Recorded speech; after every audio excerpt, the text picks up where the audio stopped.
Abra sua Bíblia, 2 Coríntios, capítulo de número 3. Carta de Paulo aos Coríntios, capítulo de número 3. 2 Coríntios, capítulo 3. Nós vamos ler do verso 1 ao verso 6.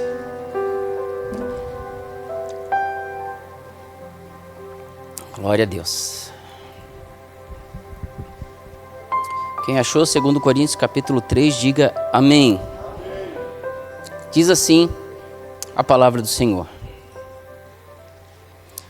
Porventura, começamos outra vez a louvar-nos a nós mesmos?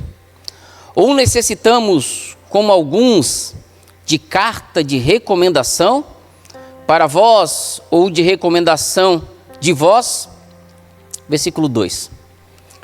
Vós sois a nossa carta escrita em nossos corações, conhecida e lida por todos os homens, porque já é manifesto que sois a carta de Cristo, ministrada por nós, escrita não com tinta, mas com o Espírito do Deus vivo, não em tábuas de pedra, mas em tábuas de carne do coração.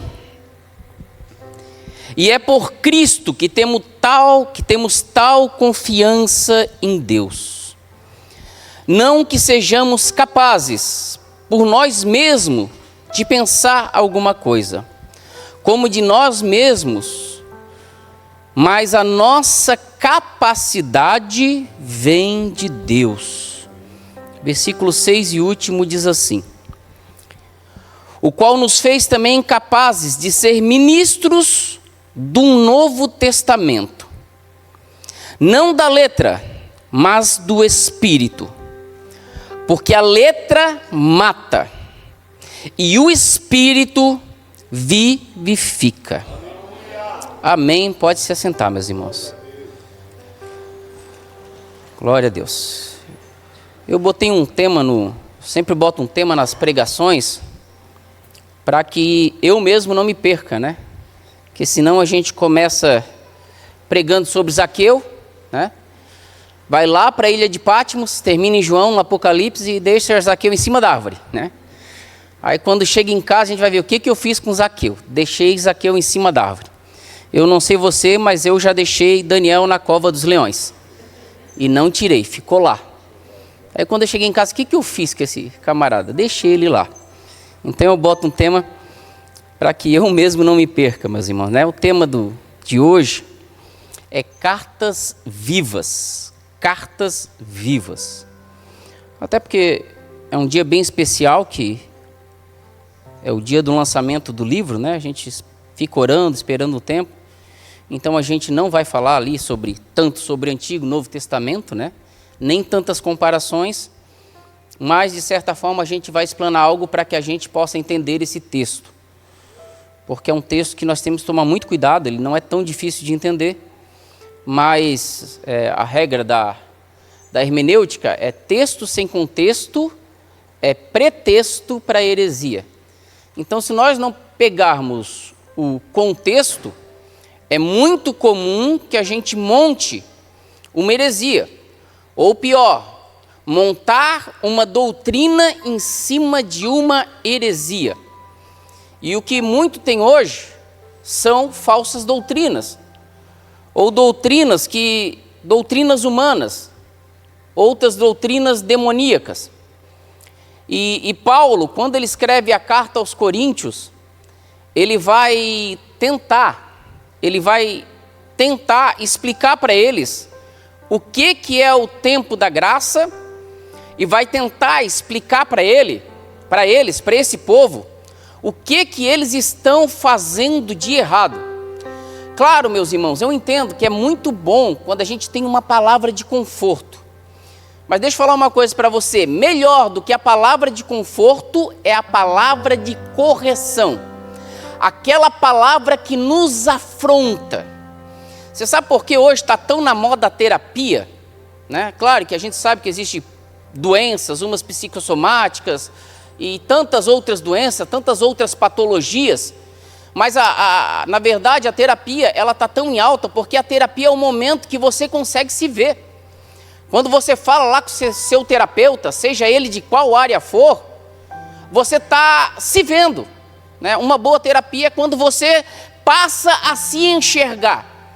Porque quando a gente vai no espelho, tudo que a gente vê é a roupa, é o rosto, é a expressão, é o cabelo. Mas na realidade nós não conseguimos ver o que nós pensamos, o que nós temos por dentro. Então a palavra ela é muito boa assim, irmãos, quando ela nos confronta. Quando nós conseguimos olhar para ela e dizer, meu Deus, o que eu estou fazendo da minha vida? Paulo, ele vai dar uma chamada para os judeus nessa carta, porque naquele tempo, assim como nos dias de hoje, existia a carta de recomendação. O próprio Paulo, na carta aos Coríntios, ele vai dizer que ele recomenda a Febe. E ele vai recomendar tantos outros que foram seus discípulos. Então, a carta de recomendação, meu irmão, é uma bênção de Deus. O problema é que, quando essa carta, ela fica somente pela carta. Exemplo, uma pessoa foi ordenada, ela foi ordenada diácono, presbítero, pastor, vice-deus, né, doutor em divindades, tem tantas outras coisas aí que tem, né? Arcebispo, bispo. Aí a pessoa foi lá, foi ordenada, ela pega o diploma, pega a carteirinha e acha que aquele diploma, que aquela carteirinha vai fazer algo na sua vida. Aquele diploma, na verdade, ele não vai fazer nada, meus irmãos. Ele simplesmente vai te dar uma credencial para que você possa fazer algo. Mas aquele diploma, aquela credencial, ele não vai abrir as portas. O que vai abrir a porta para a nossa vida, para a sua vida, tanto no profissional como no espiritual, é uma vida santa, é uma vida de caráter, é uma vida reta, é uma vida que glorifique o nome do Senhor, é uma vida onde você não precisa entregar uma carta para dizer que você é santo, para dizer que você é uma mulher de Deus, para dizer que você é um homem de Deus. Quem diz o que eu sou é eu mesmo com a minha carta viva. E não adianta eu falar que sou alguma coisa, ou mostrar um currículo que eu sou alguma coisa, se na verdade as minhas atitudes não dizem quem eu sou. Então o que Paulo está dizendo aqui, ele está chamando o pessoal de Corinto e está dizendo, olha só, primeiro que vocês estão com os líderes aí meio complicado. Vocês estão com líderes aí achando que precisa da circuncisão para ir para o céu. E o tema, meus irmãos, de uma fé judaizante, ela tanto é contemporânea, porque muitas das vezes, até hoje, nos dias de hoje, se toca-se o chofar, o pessoal pega a arca da aliança, começa a entrar na igreja, e o pessoal começa a dar glória a Deus e aleluia, não pela presença do Espírito Santo, mas porque vira uma arca e aquilo ali simboliza a presença de Deus, mas aquilo ali, meus irmãos, é apenas uma analogia daquilo que haveria de vida, a presença de Deus, que é o próprio Cristo. Então hoje a gente usa muito de fé judaizante. O que Paulo está dizendo é o seguinte, meu irmão, não precisa mais nada disso. Alivia, calma. E o povo ali, eles queriam dizer, não, para aí, Paulo, nós temos que fazer alguma coisa, porque tudo que tu estás falando é que nós devemos fazer a lei moral de Deus, aquilo que tange a moralidade. Porque Paulo tirou as cerimônias, os dias especiais, os dias civis. Filho. Glória a Deus. E Paulo, ele está dizendo para esse povo, glória a Deus, ele está dizendo para esse povo, ei gente, vocês estão dizendo para mim, que sou Paulo, que fundei a igreja, que apanhei. Paulo aqui nesse momento, ele já tinha parado de trabalhar, ele já estava mais se dedicando só à palavra de Deus. Ele está dizendo o seguinte, então quer dizer que eu que fundei vocês, eu que desci vocês às águas, eu que ensinei vocês o que era o evangelho verdadeiro, vocês estão dizendo que eu preciso de carta de recomendação? Ele vai dizer, não, eu não preciso, e eu falar que não preciso não é soberba nenhuma, porque a minha carta foi escrita no coração de vocês. Vocês são o que são porque alguém alcançou vocês. E ele está dizendo o seguinte, esse alguém que alcançou vocês foi eu.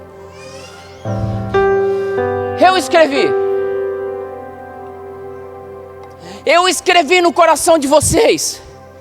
Vocês vão lembrar em Ezequiel, capítulo 36, 26, que diz assim, olha: e eu lhes darei um novo coração, e porei em vocês um espírito novo, tirarei o coração de pedra, e colocarei um coração de carne.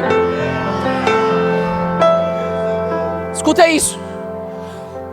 Quando o profeta Ezequiel vai profetizar das coisas que haveria de vir desse tempo maravilhoso que seria a graça, desse Espírito Santo que nos encheria, ele está comparando com Moisés, quando ele sobe o Monte Sinai, pega as tábuas da lei. Escuta isso, meu irmão. Ele pega as tábuas da lei e a glória de Deus é tão grande quando ele pega as tábuas, que quando ele desce, o povo judeu, o povo hebreu não conseguia olhar para o rosto dele. Tamanha era a glória que estava com Moisés. Meus irmãos, pensa numa glória onde o povo não conseguia olhar para o rosto dele. Só que tinha um problema. Essa glória que estava com Moisés, que era tão grande, ela era transitória. Deixa eu falar uma coisa para você, meu irmão. Aleluia. A nossa espiritualidade às vezes não dura para sempre. Às vezes a gente está triste. Às vezes a gente vem para o culto arrastado, dizendo: Senhor, eu queria ficar em casa, Pai. Eu sei que Tu tens uma palavra para mim, mas eu não queria saber mais de igreja. Aí você vem às vezes meio que forçado.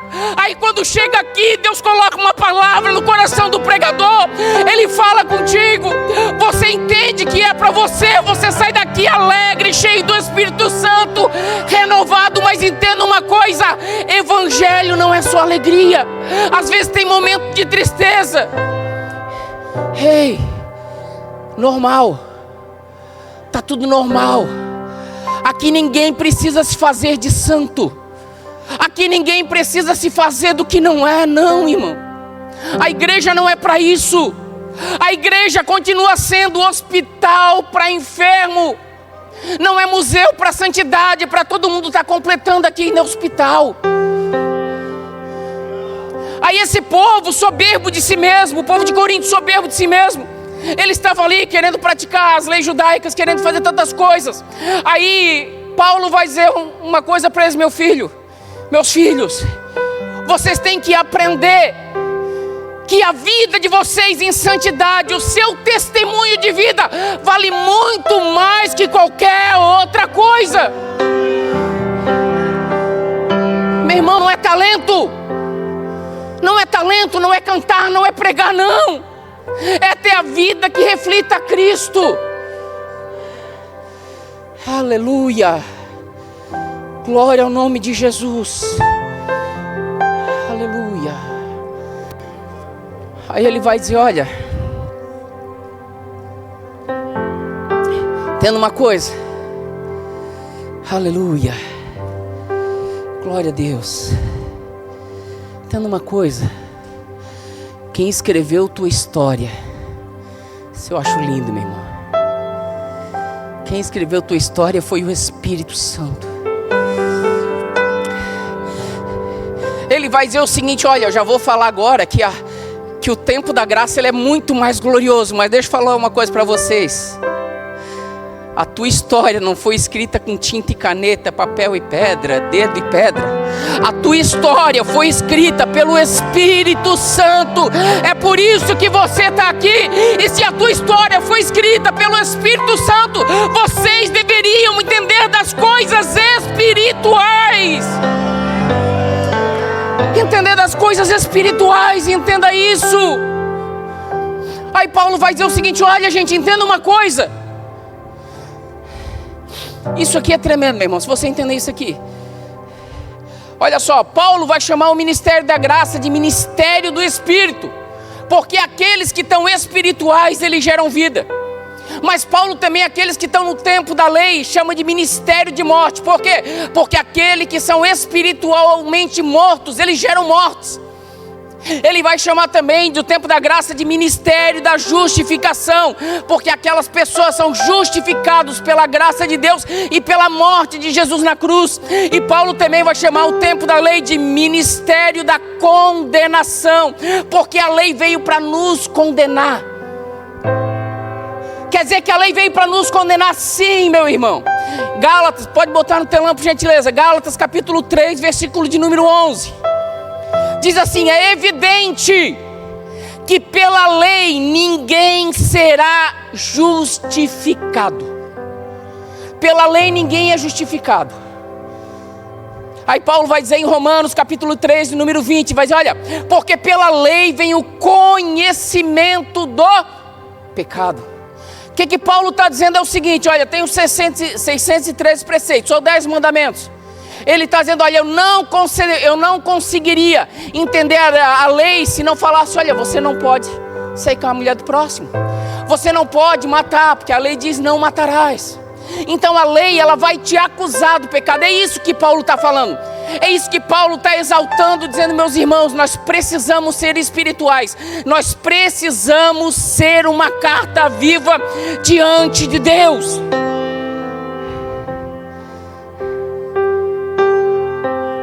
É interessante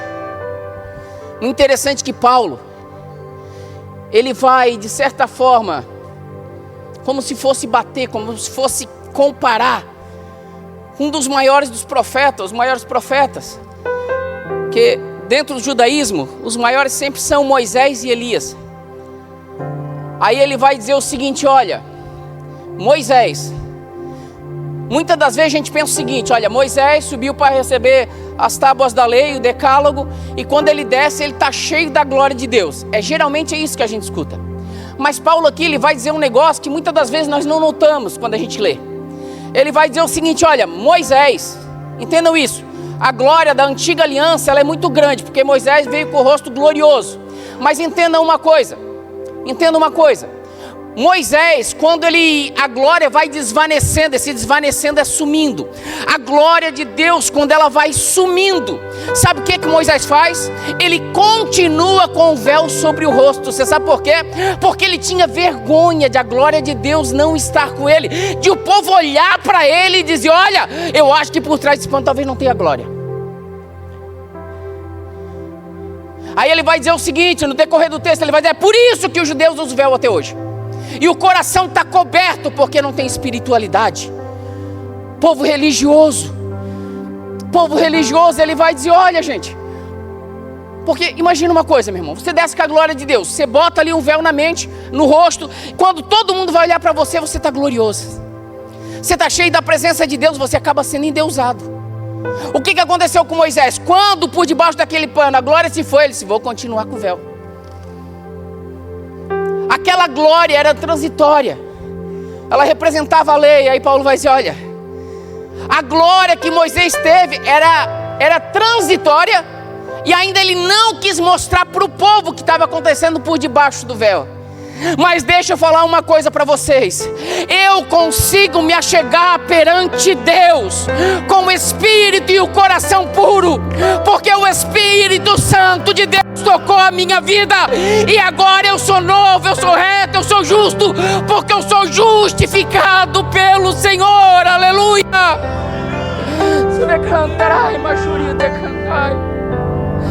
Essa glória que nós experimentamos, meus irmãos, ela é única, ela é verdadeira, ela é para sempre, não tem como tirar.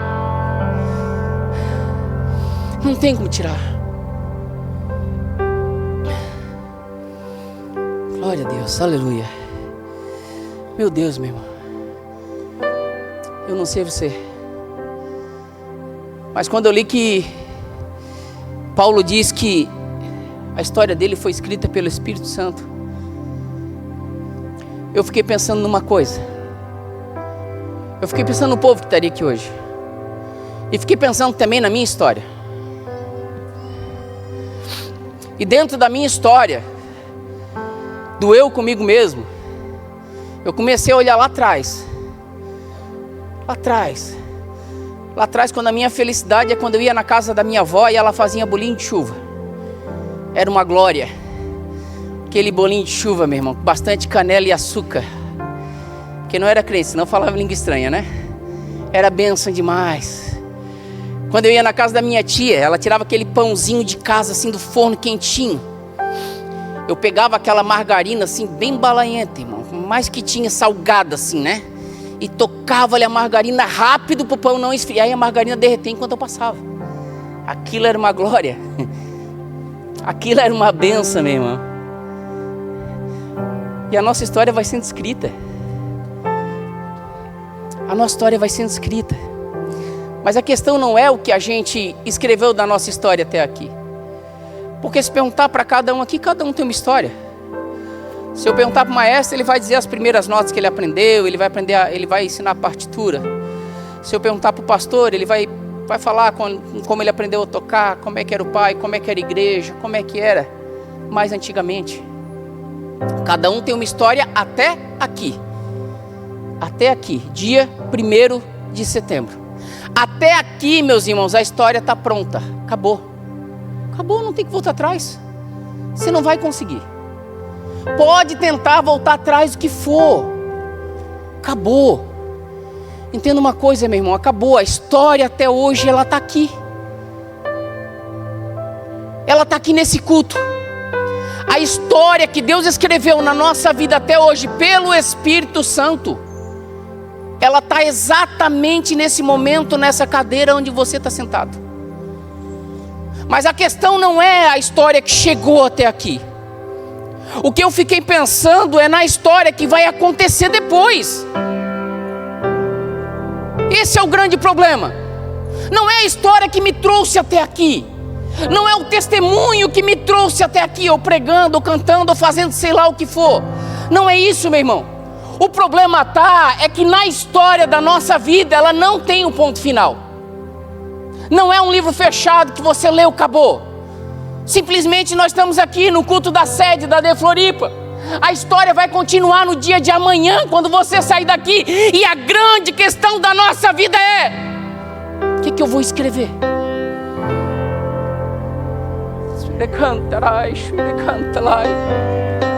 O que eu vou escrever, meu irmão? Que história eu vou escrever para minha filha, para que ela olhe para mim e diga: é um homem de Deus? Que história eu vou escrever para a congregação, para que olhe para mim, para você, como carta viva, para dizer: minha avó, meu avô, meu pai, minha mãe eram homens de Deus? E não vai adiantar, meu irmão, você contar testemunho se a tua vida não falar. Não vai adiantar você contar testemunho se você não tiver um período de entrega e dizer para o Senhor: Senhor, toma minha vida, toma a página em branco, escreve na minha vida com o sangue do Cordeiro, toma a direção de tudo, ó Pai. Aleluia. Glória ao nome de Jesus. Que história, meu irmão, nós vamos escrever. Não dá para colocar a culpa em Deus. Não dá para colocar a culpa no destino.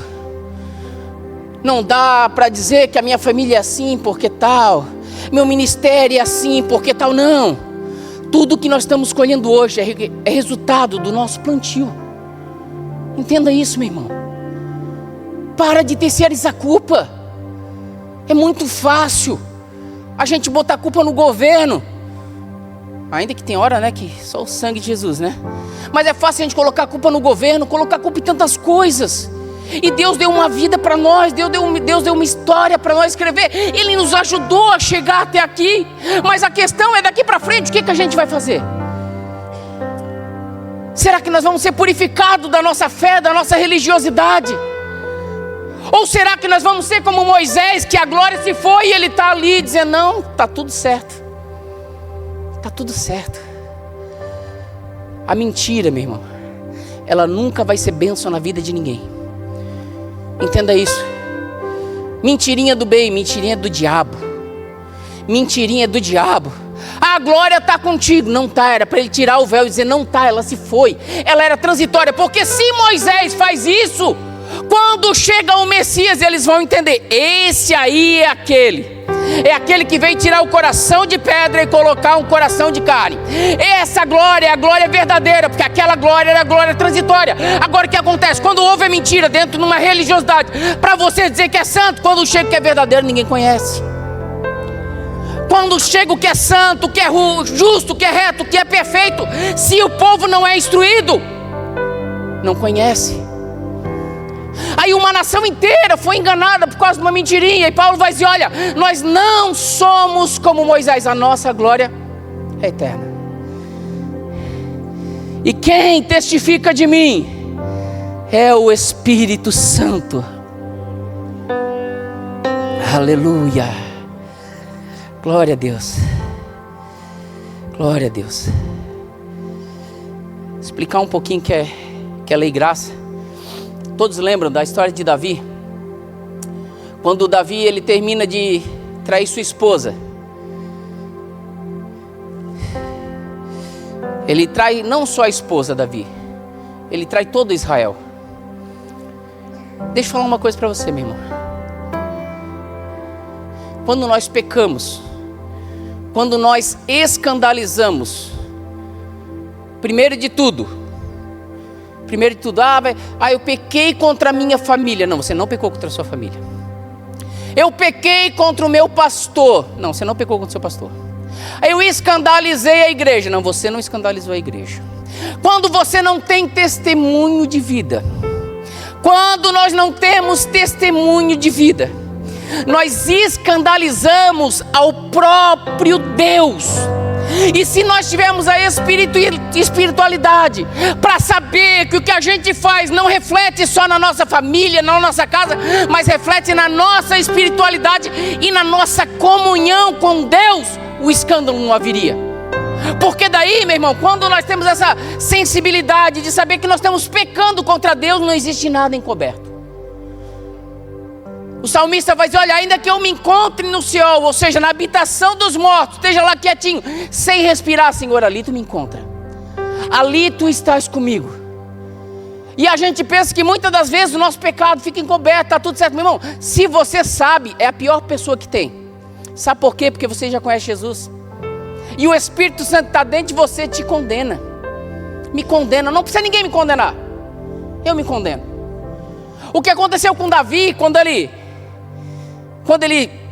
sai com Betseba, vocês sabem a história, ele sai com Betseba, pega Urias, manda na frente de batalha, manda o pessoal retroceder, o pessoal retrocede, Urias morre, e ele acha, diz assim, não, está tudo certo, a vida segue, Deus está lá, eu estou aqui, eu sou o rei,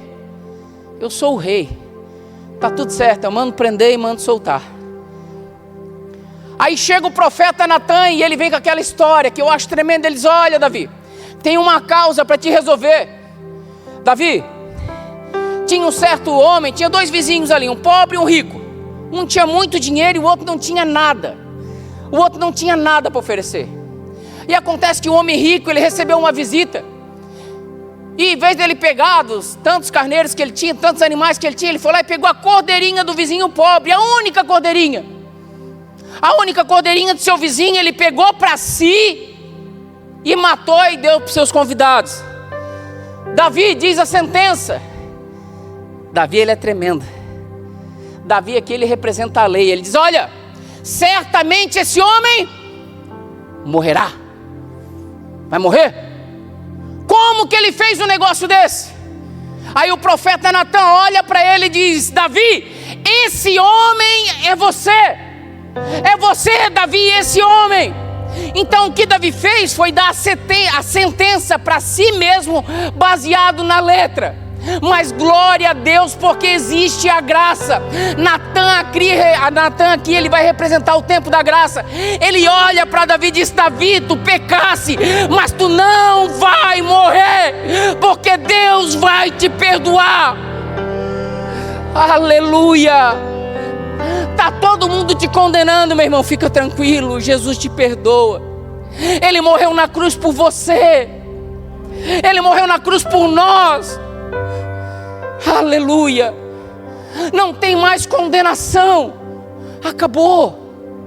É só a gente viver como crentes normais. Como está difícil achar um crente normal, irmão. Todo mundo quer ser extraordinário. Todo mundo quer um sapato diferente. Todo mundo quer uma linguagem diferente, um cabelo diferente. Todo mundo quer um carro com a cor diferente. Ninguém quer ser igual, ninguém quer ser comum. Por isso que o judeu, dentro da sua religiosidade, quando vem Jesus dizendo que é o Messias, eles vão dizer, não, tu não. Rapaz, você está de brincadeira comigo. Você quer dizer que tinha uma glória tremenda com Moisés? Elias foi o que foi. Eliseu foi sucessor, deu o dobro de milagre.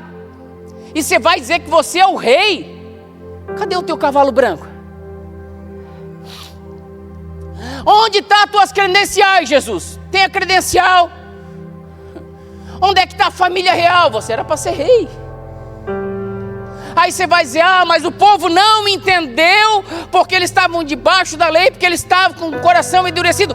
Tudo isso é correto. Mas a questão é como é que a gente está vivendo.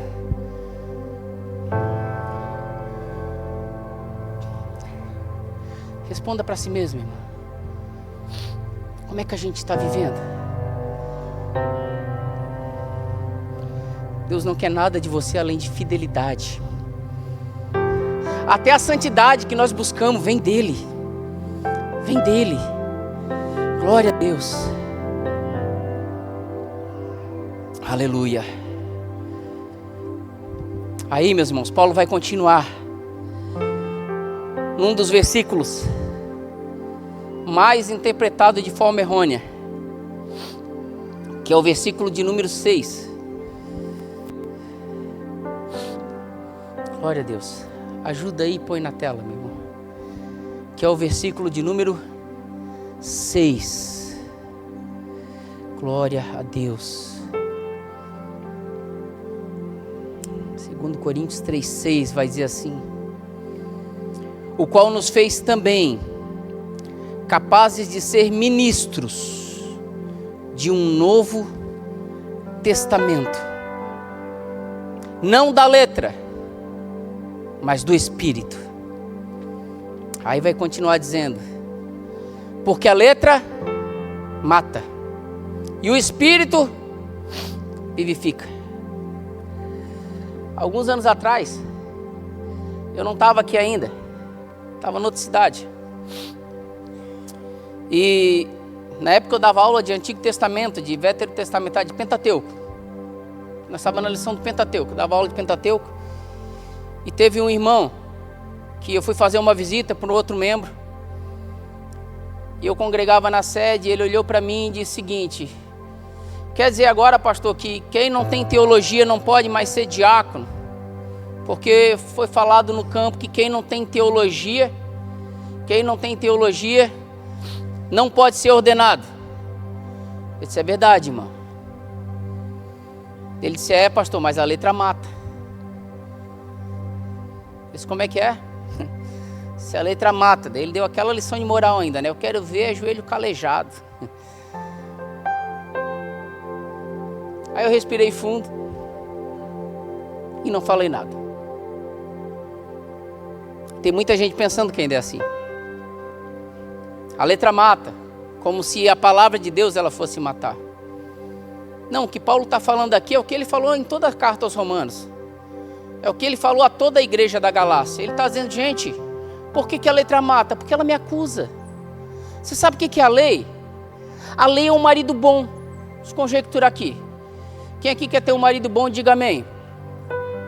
Pouca gente. Vai ficar só com a traça, irmão. E se contenta, né? Quem aqui quer ter um marido perfeito, diga amém.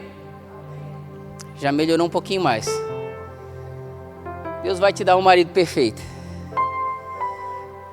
A lei, ela é um marido perfeito. O que é a lei? É um marido, meu irmão. Você, irmã, quando você pensa em acordar de manhã, ele diz: não levanta que eu estou levando cafezinho na cama. Hoje está frio, o cafezinho está quentinho. Aí você vai dizer: nossa, que marido perfeito. Um cafezinho dele, vai lá e diz: não, tem o cookies aqui que você gosta, meu amor. Está aqui, ó. O cookies, o sonho, a broa, aquela rosquinha de polvilho que você gosta, meu amor, está aqui. Você vai levantar: não bota o pé no chão, deixa eu pegar a pantufa. Pega a pantufa. No dia de frio você vai querer entrar no banheiro, ele vai dizer: não, você não vai entrar no banheiro agora. Isso, o marido perfeito, de coração ele está fazendo isso. Você não vai entrar no banheiro assim que está muito frio, deixa eu ligar o aquecedor. Ele vai lá no outro quarto, pega o aquecedor, bota no banheiro, aquece o banheiro, deixa tudo quentinho. Quando você vai pensar em arrumar a casa, ele diz: meu amor, hoje é o teu dia de descanso. Hoje quem limpa a casa sou eu. Você vai dizer, que glória, né? Que benção. E se não bastasse, esse marido limpa a casa, meu irmão, ele ainda ganhou o troféu de Masterchef. Você vê que coisa, ele foi aluno do Jacan, meu irmão. Pensa num camarada top. Pensa num cara bom, esse maridão.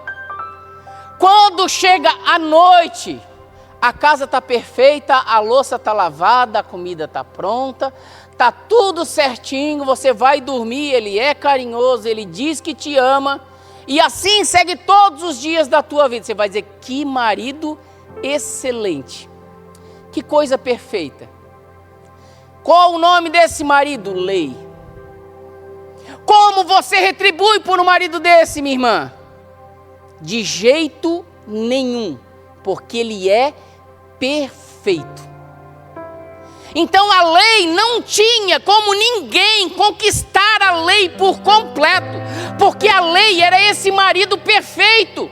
E quando você fazia qualquer coisa de errada, como mulher, ainda que mulher de Deus, você olhava para esse marido e dizia, eu não consigo ser perfeito como ele é. Então a lei é esse marido perfeito que não tem como agradar. Agora, olha como é que é a graça que nós estamos vivendo. Esse é o tempo da graça. Maridão acordou. O marido perfeito da lei, meu irmão, nem mau hálito ele tinha. Esse outro agora é complicado. Meu irmão, se ele soprar flor, como diz, a flor murcha. Complicado, irmão. Complicado. Já foi alcoólatra.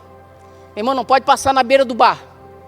Passou na beira do bar, meu irmão, ele arrepia tudo, né? Falou o número 50, ele diz, bingo, é meu, né?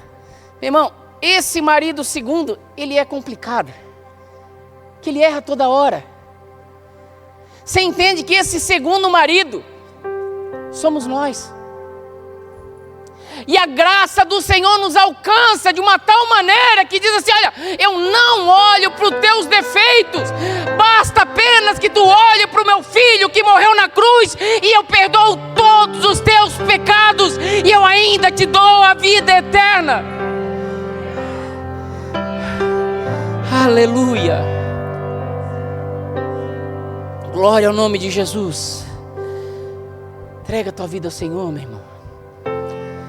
Deixa Ele escrever a tua história.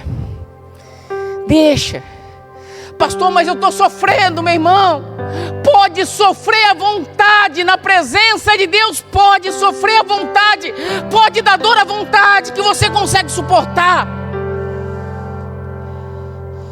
Quando eu estava vindo para cá, estava estudando, eu vi era inglês, um pai americano, um filho americano. Só que o filho dele tinha uns 5, no máximo 7 anos, magrinho, sem cabelo.